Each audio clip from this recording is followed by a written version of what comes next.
más, buenas noches con todos. Les agradezco muchísimo la presencia de ustedes en un programa más de Conversemos de Piel, donde vamos a tratar de tocar los aspectos más relevantes, lo más importante alrededor de los problemas y las preguntas que tengan nuestros pacientes sobre las enfermedades de la piel y su cuidado.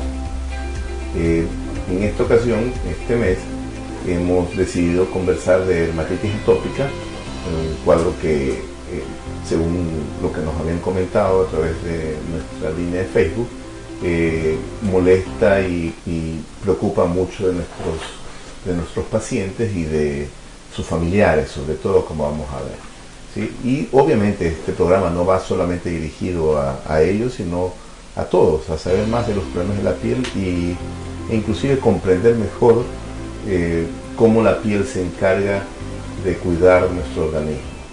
Cuando hablamos de alergias vinculadas a la dermatitis atópica, nos referimos al antecedente familiar de dermatitis atópica, al antecedente familiar de alergias respiratorias altas, las famosas rinitis alérgica, antecedentes familiares de alergias pulmonares, como la conocida, el conocido asma, ¿sí?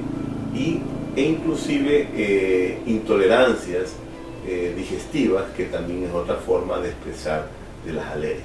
Entonces, cuando existen estos antecedentes, es más probable que ocurra también que ocurran las condiciones dadas para que se desarrolle una dermatitis atópica en el paciente, ¿sí?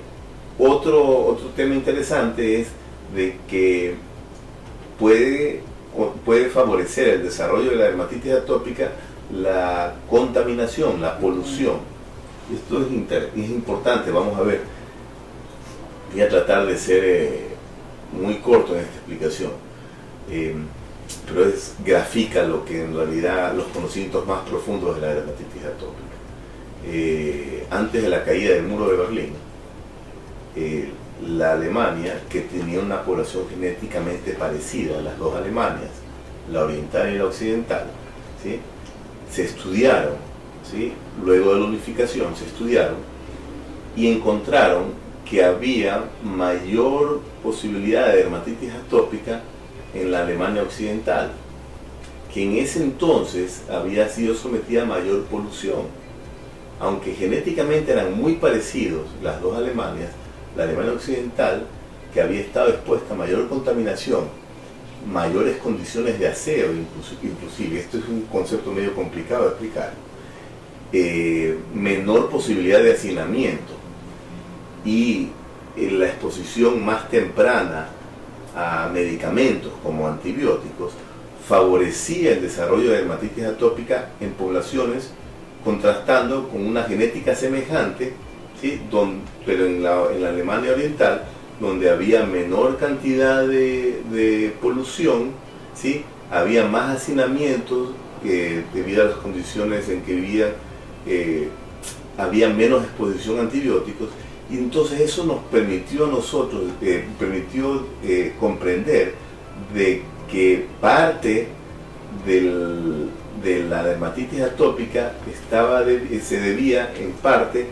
a la inmadurez del sistema inmunológico, ¿sí?, y a factores de contaminación, ¿sí? Y la inmadurez del sistema inmunológico pasa inclusive porque cuando existen, por ejemplo, mayor cantidad de hermanos, mayor cantidad de exposición a contacto entre personas, esto disminuía de alguna forma la frecuencia de dermatitis atópica, ¿sí? Entonces, la contaminación, la presencia también de hábitos exagerados de limpieza, ¿sí? Por ejemplo, esta típica preocupación de los padres de nuestros pacientes respecto a los procesos infecciosos, ¿sí? Y es frecuente que el niño que tenga un proceso infeccioso respiratorio inmediatamente quiere exigir, a través inclusive de vías no convencionales, no adecuadas, es decir, más allá de un médico, exigir en una farmacia o situaciones así, la prescripción de un antibiótico, sin que esto esté indicado en el caso del niño, ¿sí? Recordando que la gran mayoría de los procesos infecciosos muchas veces son virales y no requieren antibióticos. Entonces lo que requieren es una correcta evaluación. Y eso es uno de los consejos que siempre queremos insistir con nuestros padres, ¿sí? Que las enfermedades que tengan nuestros pacientes sean evaluadas por médicos, ¿sí? Que sean determinados su correcto origen o etiología para de esa forma recibir el medicamento adecuado y disminuir la polimedicación, que es un mal que aqueja mucho a los ecuatorianos. El paciente exige frecuentemente la exposición a medicamentos para recuperar algo que muchas veces podría recuperarse de forma espontánea. Entonces queremos nosotros enviar un mensaje, que los pacientes tienen que ser vistos por médicos, y el médico tiene que evaluar la necesidad de la prescripción de un medicamento, sea esto en el caso de que ahora estamos hablando de antibióticos, pero no prescribir, peor aún, no usar medicamentos que no hayan sido prescritos por un médico que los haya evaluado. ¿Sí? ¿Está viendo los comentarios? No, ya vamos a acercarnos un ratito a los comentarios. Vamos a acabar con esta diapositiva para conversar un rato con ustedes. Aquí habían dos detalles interesantes que los había encontrado recientemente. Se dice también que los niños que nacen de madres con mayor edad también pueden ser más proclives a la dermatitis atópica. No se conoce exactamente bajo qué condiciones, debido a qué, y que hay un discreto incremento de la frecuencia de dermatitis atópica en mujeres sobre los hombres, pero en realidad afecta a ambos sexos. ¿Sí?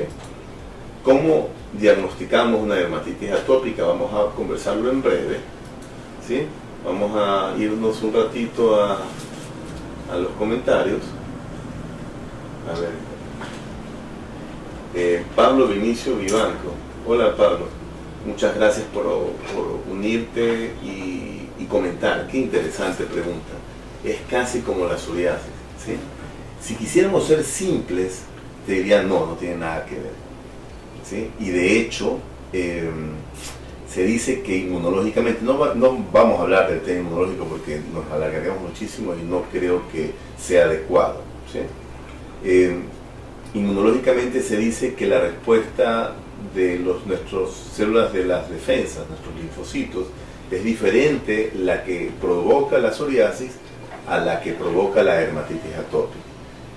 E inclusive se conocía antes y se sugería que aquellos pacientes que tienen psoriasis normalmente no van a tener dermatitis atópica y viceversa. Sin embargo, hay grupos de pacientes con dermatitis atópica que podrían desarrollar psoriasis y viceversa, pero normalmente son dos enfermedades que no tienen un origen común, no tienen nada que ver.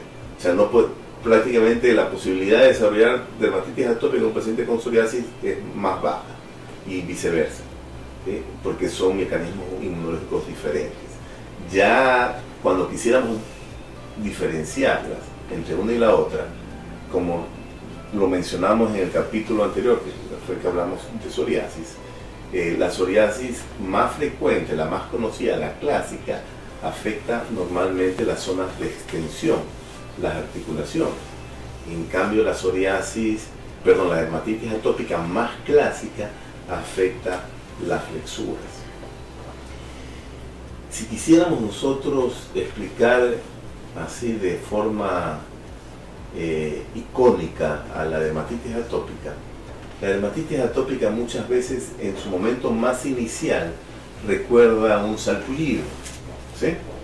Al típico salpullido. El problema está en que este salpullido en un paciente que en realidad tiene dermatitis atópica no es tan efímero como lo suele ser y se cronifica con las lesiones que habíamos descrito. Pero, como siempre he dicho a mis pacientes con dermatitis atópica, hay dos momentos para la dermatitis atópica. El momento en el cual, y esto pasa por el clima, el momento en el cual el clima esté caluroso y húmedo, y entonces en ese momento la dermatitis atópica se parece a un salpullido. Y el salpullido, ¿dónde ocurre? Que normalmente nos recordamos en el cuello, es decir, en la flexión, ¿sí? En las flexiones de los pliegues de los codos, de las rodillas, ¿sí? Y ese es el momento momento húmedo y caluroso. Y el momento del clima frío y seco, que ocurre más obviamente en la región, en la serranía ecuatoriana, pero que también en Guayaquil, ¿sí? Acá en la costa, también podemos ya artificialmente desarrollarlo, porque cada vez y cuando estamos no solamente usando, sino abusando de los aires acondicionados. Y esto baja la temperatura, y el disminuir la temperatura, ¿sí? Hace que el clima se vuelva más seco. Y eso es un problema que está haciendo las condiciones de que la dermatitis atópica se complique. Cuando los textos que leemos la gran mayoría de médicos, muchos de ellos son escritos por países del norte, ¿sí? Países de 4 estaciones, la dermatitis atópica ellos lo describen muchas veces que se complica en los meses de otoño y de invierno, que normalmente son meses de frío y de sequedad. Y en ese momento la piel se vuelve reseca y escamosa. Esa es una forma de presentación de la dermatitis atópica. No hemos entrado en el detalle de todos los tipos de lesiones que tiene la dermatitis atópica para no confundirlos. Pero recordando una vez más, la dermatitis atópica puede parecer un sarpullido cuando se localiza mucho en las flexuras, o puede por el otro lado ser una piel reseca, descamativa, que nos compartan, ¿sí? que no respeta, inclusive no es que solamente se localiza en las flexuras, sino más allá. Así que espero con esto, Pablo, haber aclarado tu pregunta, ¿sí? Y te ruego, y a nuestros amigos que nos están escuchando, para poder llegar a mayor cantidad de personas con nuestros mensajes, ver si existe la posibilidad de compartir nuestro video. ¿Qué más, Pablo? Luego tenemos pulgares de Boris, de Geo Pivaque, de Daniel Ángel Ramírez. ¿Te acuerdas cómo?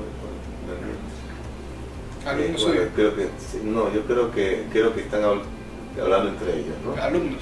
Sí, ¿qué es bueno para el eczema? Me pregunta Luis Berresueta. Ya vamos a conversar en breve si nos referimos al eczema. Normalmente la palabra dermatitis y la palabra eczema, que la usamos mucho los dermatólogos, a veces como a formar un tecnicismo, como para que decir solamente no tenemos granitos, sino tienes un eczema o tienes una dermatitis. Dermatitis significa irritación de la piel, ¿sí? Itis, inflamación de la piel. Entonces, todas las enfermedades inflamatorias de la piel, psoriasis, acné, dermatitis atópica, dermatitis alérgica de contacto, un sinnúmero más, todas ellas son dermatitis. Es decir, no estamos hablando de algo en especial cuando decimos dermatitis. Y eczema se parece un poco a la dermatitis, pero normalmente cuando hablamos de eczema es porque existe un proceso inflamatorio que muchas veces está presentado con la exudación que habíamos conversado. Entonces, cuando me dice Luis de Resueta, me dice que es bueno para el eczema, vamos a asumir que es bueno para el eczema atópico, la dermatitis atópica, y lo vamos a hablar en breve, ¿sí? Me dan cremas con triamcinolona, acetona y no sirve. Esto es posible porque lo importante es, vamos a seguir ciertos tips. Yo no voy a prescribirte no es correcto, no es ético, no es correcto prescribirte o prescribir a través del Facebook, pero vamos a dar ciertas pautas alrededor de esto, ¿no? Creo que hasta ahí estamos. Sí, no sé si hay algún otro comentario que estoy viendo. No lo veo. Listo, sigamos con la presentación entonces. Entonces, primero, antes de manejar, ¿sí? Y esto es lo que siempre hay que, o sea, antes de ponernos los zapatos hay que ponernos las medias, ¿sí? Antes de recetar hay que diagnosticar. No podemos recetar, no podemos exigir una prescripción, no podemos querer que nos den una crema sin no tener un diagnóstico correcto. ¿Sí? ¿Se cayó? No. No, sí. Sin no tener un diagnóstico correcto. Entonces lo más importante es diagnosticar. En dermatología existen un sinnúmero de técnicas que nos sirven para diagnosticar. Desde el diagnóstico a simple vista, a través de una lupa especial que le llamamos dermatoscopio, ¿sí?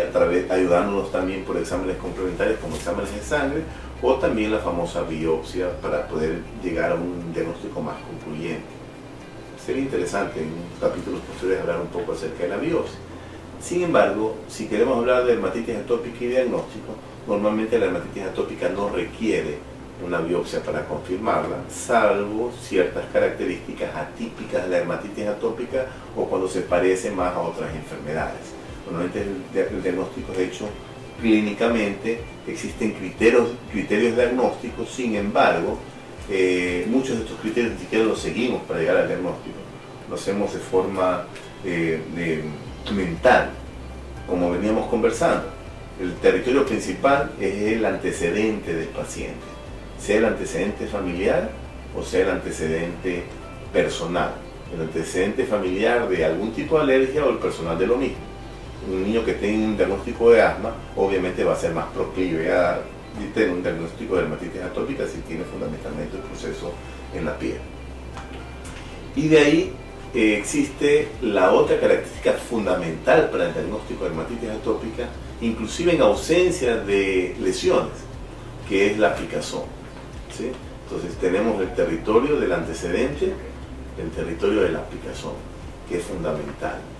Y además de eso, la presencia de las lesiones que más o menos hemos conversado.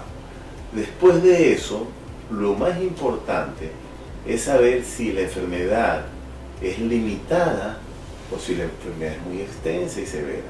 Es decir, gradar a la enfermedad, si es leve, moderada o severa. Y si la severidad va en relación a una gran extensión o no. Porque una de las piezas fundamentales en el manejo de la dermatitis atópica, en el tratamiento de la dermatitis atópica, es el uso de cremas. De cremas vamos a mencionarlo, pero no sugiero bajo ningún concepto su uso sin que haya sido observado el paciente por un médico y sin una receta, ¿sí? Que son los conocidos corticoides, ¿sí? Entonces, una crema, como lo dijimos en su momento con psoriasis, una crema muy eficaz va a perder eficacia si la enfermedad está muy extensa, porque no nos va a alcanzar ese pequeño tubito para tratarla, ¿sí? Y va a tener que usar más tubitos. Y al incrementar la cantidad de tubitos, vamos a incrementar también los efectos colaterales de la crema, inclusive sin mejorar la respuesta, sin mejorar la eficacia. Entonces, cuando la enfermedad está muy extensa, normalmente los dermatólogos tenemos que discutir la posibilidad del uso de tratamientos sistémicos. Y el tratamiento sistémico de una dermatitis atópica hay que discutirlo bien con los padres, porque no suele ser fácil llevarlo, pero hay que discutirlo, porque más daño haremos tomando decisiones equivocadas, como podríamos hacer pensar, no, yo no quiero ser agresivo y vamos a quedarnos solamente con cremitas, y esas cremas en uso tan extenso pierde eficacia e incrementa efectos colaterales y empeoran la enfermedad. Cuando me refiero al tratamiento sistémico, quería explicarlo, nos referimos a tratamientos que hagan efecto internamente. Tratamientos sistémicos en dermatitis atópica tenemos a la fototerapia, al tratamiento con medicamentos a tomar o tratamiento con medicamentos inclusive a inyectar, ¿sí? Y luego de eso tendríamos que conversar de qué tenemos con relación al tratamiento. ¿Por qué debemos tratar a un paciente con dermatitis atópica? ¿Sí? Si estamos conversando de que sí, estamos perfectos, como estamos colocando en la diapositiva, a veces el tratamiento no es lo suficientemente eficaz como para desaparecer a la dermatitis atópica. Entonces, ¿por qué debemos tratarlo? Porque el tratamiento temprano del paciente previene que empeore la enfermedad, y eso es importante, ¿sí? Un concepto que lo vamos a ver más adelante, un concepto que solemos hacer hincapié en el manejo de dermatitis atópica es como todo en la vida, ¿sí? Ahora que estamos en el mundial, ¿sí? Buscar el valor, no esperar que llegue, ¿sí? Cuando hablamos de béisbol, buscar la pelota, no esperar que llegue, ¿sí? Y eso se llama ser proactivo. Entonces es conveniente tratar al paciente lo más temprano posible para prevenir o para evitar que empeore. Además del tratamiento temprano, alivia la picazón y esto, como estamos diciéndolo ahí en la línea siguiente, reduce el estrés. Y al reducir el estrés y aliviar la picazón, ¿qué prevenimos? El rascado. Y el rascado es importante evitarlo porque el rascado hace que la piel pierda su forma de protegernos y lo hace más susceptible a que se infecte, previene las infecciones, ¿sí? Y además el tratamiento adecuado también va a evitar secuelas mucho más difíciles de manejar, como es el engrosamiento y el oscurecimiento, que ya les dije que se llamaba liquenificación. Hay que prevenir la liquenificación, ¿sí? Tenemos algunos mensajes. Sí, vamos a ver un ratito de mensajes, ¿sí?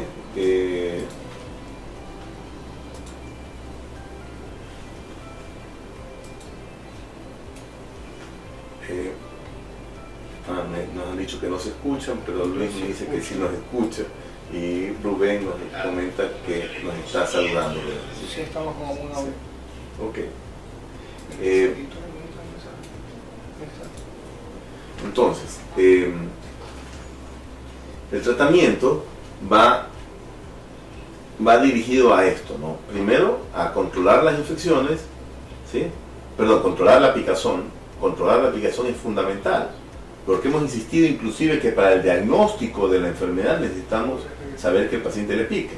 Es decir, la picazón es nuestro objetivo, es controlar la picazón, reducir la inflamación, quitar la infección, remover las escamas y evitar la formación de nuevas lesiones, ¿sí?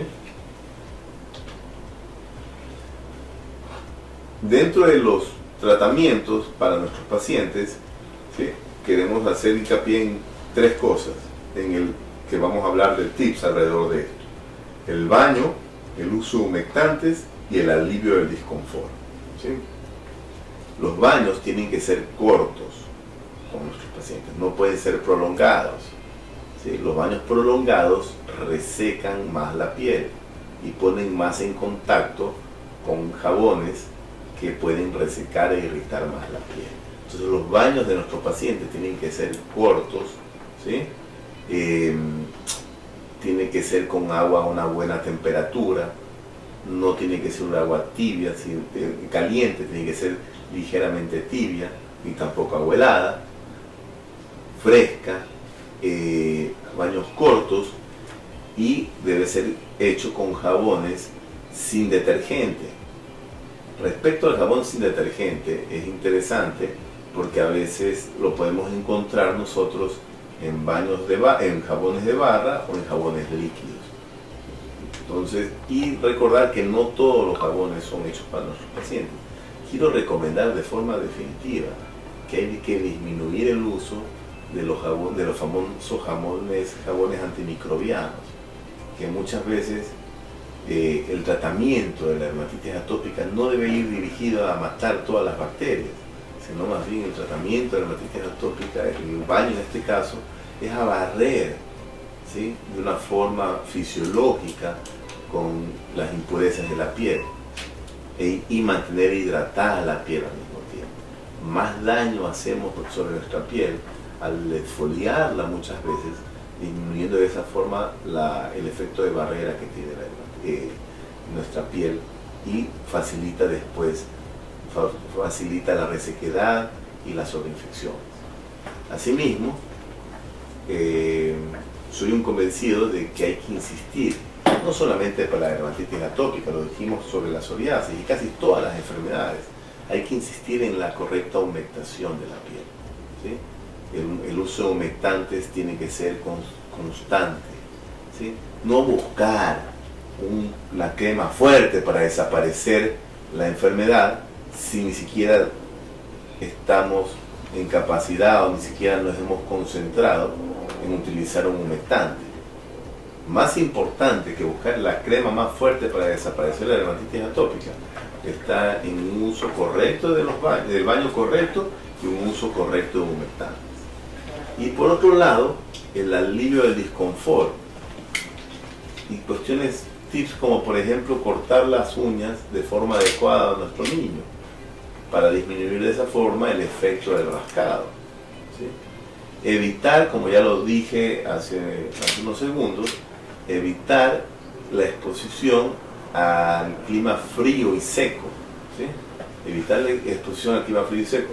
Sabemos que el aire acondicionado nos favorece, nos da una mejor calidad de vida, pero si el aire acondicionado está por debajo de 22, 21, en cambio el aire acondicionado va a hacer que se reseque más el ambiente y esto complica la dermatitis atópica.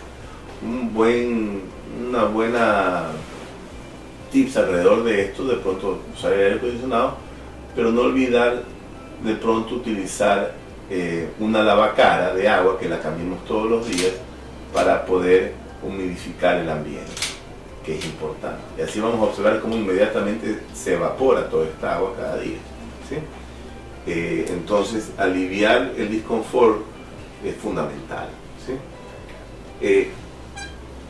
Para hacer hincapié, en la siguiente diapositiva, hacer hincapié en qué nomás encontramos entonces en un paciente con dermatitis atópica.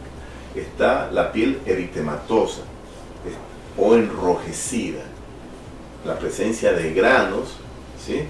La presencia de exudados y de costra posterior, el rascado, el engrosamiento de la piel y la localización y extensión. Al inicio, en la edad típica, se presenta en las flexuras y luego se extiende. Y algo que también complica a nuestro paciente con dermatitis atópica es la alteración del sueño, ¿sí? En el diagnóstico puede participar la biopsia, ¿sí? En la biopsia es interesante, este es un diagrama de nuestra piel, podemos ponerla solamente por curiosidad. ¿El dermatitis atópica? Sí, la diapositiva, la de que se ve la foto de, la foto de la biopsia, exactamente. Entonces, eso que vemos más moradito en la superficie es como la corteza de una manzana y está llena de líquido en este caso. Ese es el famoso exudado de la dermatitis atópica. La biopsia sirve muchas veces en el diagnóstico de dermatitis atópica para descartar otras enfermedades porque histológicamente no tiene manifestaciones inequívocas la dermatitis atópica, es decir, es normalmente un diagnóstico de descarte a través de la biopsia, ¿sí? Pongamos la siguiente diapositiva y luego fíjense ustedes en este paciente cómo está descamado, exudado, ¿sí? Y aunque hemos ocultado su identidad, se nota estrés en el paciente. Pongamos otra diapositiva, la siguiente, ¿sí? Fijémonos cómo puede complicarse una dermatitis atópica. ¿Está ponchada la diapositiva? Sí, estamos con la foto. Siguiente, ¿sí? Entonces vemos esta parte posterior de la rodilla, cómo está exudada. A esto me refiero con la exudación, ¿sí? Y vemos la mano de nuestro paciente cómo está roja y descamada. Esto es lo que tenemos que evitar con el paciente, ¿sí? Entonces, siguiente diapositiva, por favor. ¿Sí? El manejo sistemático de la dermatitis atópica primero es confirmar diagnóstico que hemos hecho. Luego, fíjense lo que estamos haciendo. Por eso es que me encanta poder venir y comunicarnos con nosotros. La primera piedra angular del manejo de la dermatitis atópica es educar al paciente con el tratamiento tópico, ¿sí? Educar al paciente, y no solamente al paciente, obviamente, porque si estamos hablando de niños, educar al familiar, que tenga más conocimiento del manejo del tratamiento tópico. Y luego, si es que esto no es suficiente, discutir la posibilidad de un tratamiento sistémico, que esperemos no sea necesario. Siguiente diapositiva, podemos ver cómo entonces colocamos abajo, en la base del tratamiento, los emolientes, los hidratantes. Luego, pueden ser el uso correcto y racional de corticosteroides tópicos. Y cuando hablamos del uso correcto y racional de corticosteroides tópicos, por favor, no vayan a utilizar corticoides tópicos sin prescripción de un médico. Y el médico, y aquí quiero hacer hincapié, que los médicos más entrenados para el manejo de dermatitis atópica, vamos a ser el pediatra, el alergólogo y el dermatólogo. Entonces lo ideal sería que la dermatitis atópica sea evaluada por estos especialistas. A veces tienen que hacerse trabajos multidisciplinarios, es decir, trabajar en conjunto un pediatra con un alergólogo y con un dermatólogo, o a veces, o en ocasiones puede bastar con uno de ellos. Pero por favor, si estamos hablando de especialidades en el manejo de la dermatitis atópica, peor aún que la dermatitis atópica no sea manejada, no sea tratada, no recibe un tratamiento de cremas, si no ha sido diagnosticada por un médico, de preferencia un especialista de los que hemos mencionado, e inclusive no solamente diagnosticada, sino que la prescripción debería de ser hecha por ellos. ¿Sí? Porque primero que hay que confirmar la enfermedad, puede que no sea una dermatitis atópica. ¿Sí? Y de ahí, si nosotros tenemos dificultades para llegar de forma temprana a una de estas especialidades, a un médico, por favor, por lo menos no hacer daño, que es uno de los preceptos fundamentales de la medicina. Por favor, por lo menos no hacer daño y solamente utilizar jabones suaves e hidratantes hasta que pueda ser observado por un médico y de preferencia un especialista. Entonces van los tratamientos tópicos, la CST y la IST que estamos colocando son los corticosteroides tópicos y los inhibidores de calcinuria tópicos, que son cremas que ayudan a aliviar la picazón. El uso correcto temprano de estas cremas van a evitar que la enfermedad se extienda. Para evitar de esa forma evitar usar tratamientos sistémicos. ¿Sí? Entonces, en el tratamiento de 3 pasos de la dermatitis atópica, primero tenemos el tratamiento del periodo intensivo para aclarar la enfermedad con las cremas.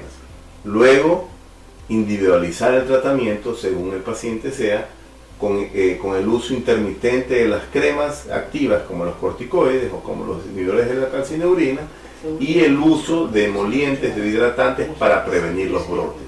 ¿Sí?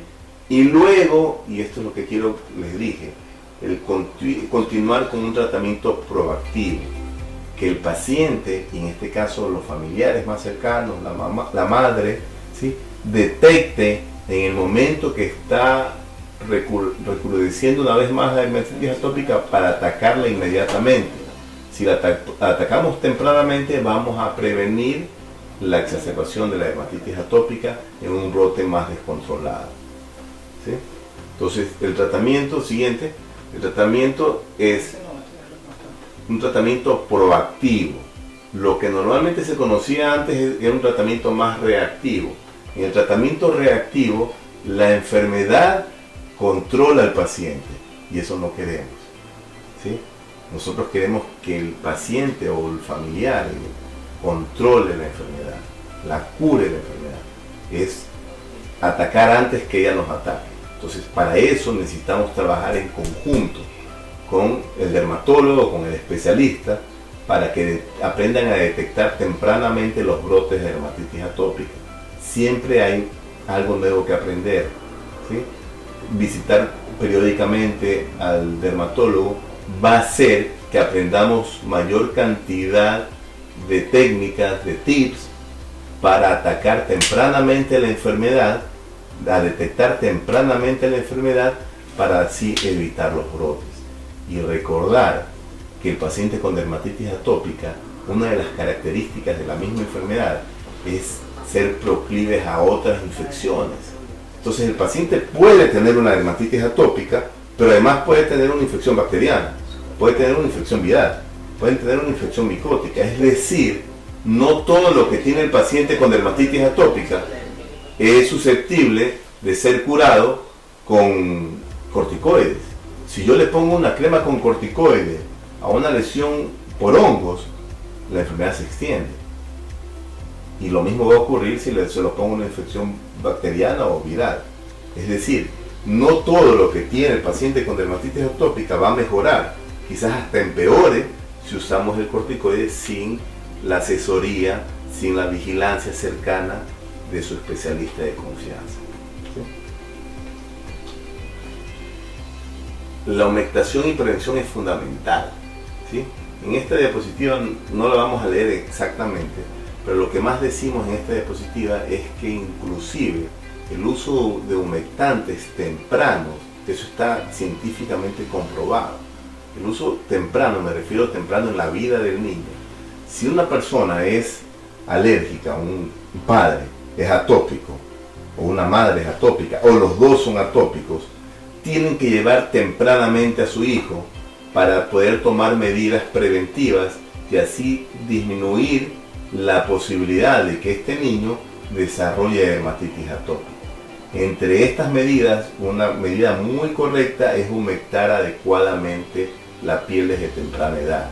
Es decir, nosotros atacando desde temprano con correctas medidas de cuidado del recién nacido, podemos prevenir el desarrollo posterior de la dermatitis atópica. ¿Sí? Entonces es consecuente padres con dermatitis atópica que lleven a un chequeo dermatológico a su hijo. ¿Sí? Los limpiadores de piel, hay que recordar que todos estos son los componentes que tienen y algunos de estos componentes pueden irritar la piel. Mientras menos antimicrobianos tengan es mejor, ¿sí? Mientras menos fragancia tengan es mejor, es decir, no debería tener fragancia ni preservantes, ¿sí? Porque todos estos componentes pueden producir que el limpiador, el jabón en este caso, irrite la piel, ¿sí? Y los hidratantes que pueden ser de estas características.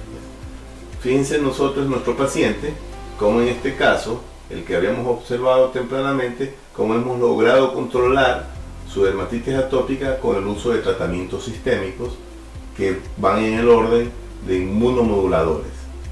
Afortunadamente, en la actualidad, la ciencia está investigando muchísimo, ¿sí? Hay investigadores que dicen que la década pasada se prestó mucha atención a la psoriasis y esta década en cambio se le está prestando más atención a la dermatitis atópica. Y afortunadamente esperemos que en los próximos meses o años comiencen a arribar medicamentos de última generación para el control afortunado de nuestros pacientes con dermatitis atópica severa, porque hemos enfocado más o menos en líneas generales de dermatitis atópica, pero existen pacientes que tienen dermatitis atópica severa que inclusive van más allá de la etapa infantil, y eso en realidad es un desafío terapéutico. Entonces, para concluir, tratar el brote de dermatitis atópica en realidad no es lo difícil. Lo más difícil es el control a largo plazo de la enfermedad, y en eso tenemos que lograr nosotros establecer una correcta comunicación con nuestro paciente o con los familiares del mismo, porque como hemos recordado una vez más, la dermatitis atópica afecta principalmente a los niños. Yo creo que hemos llegado a la conclusión, ¿sí? Creo que ha sido un poco larga y accidentada la charla que hemos tenido con ustedes. Espero haya topado los aspectos más importantes en la enfermedad. Tenemos algunos amigos que se han conectado y que nos están colocando pulgares. Muchas gracias por acompañarnos. Saludos de alumnos nuestros y también saludos de dónde estamos. Recuerden, esto no tiene afán sino de tratar de comunicar, pero nos están preguntando dónde estamos. Estamos en la Clínica Panamericana, Panamá 616 y Roca, primer piso, oficina 100, consultorio dermatológico Loaiza. Los teléfonos están en nuestra página. Sí, el teléfono más antiguo de nuestro consultorio es el 230-5152. Muchas gracias por acompañarnos. El video va a estar colgado, vamos a estar nosotros compartiendo cualquier respuesta, respondiendo cualquier inquietud que ustedes tengan. Y también queremos que durante estas días posteriores, 2 semanas posteriores, nos hagan llegar nuevas inquietudes de temas que ustedes deseen que sean dialogados y conversados acá. Les agradezco una vez más la paciencia que han tenido por estar con nosotros. Un fuerte abrazo y sigamos disfrutando del Mundial.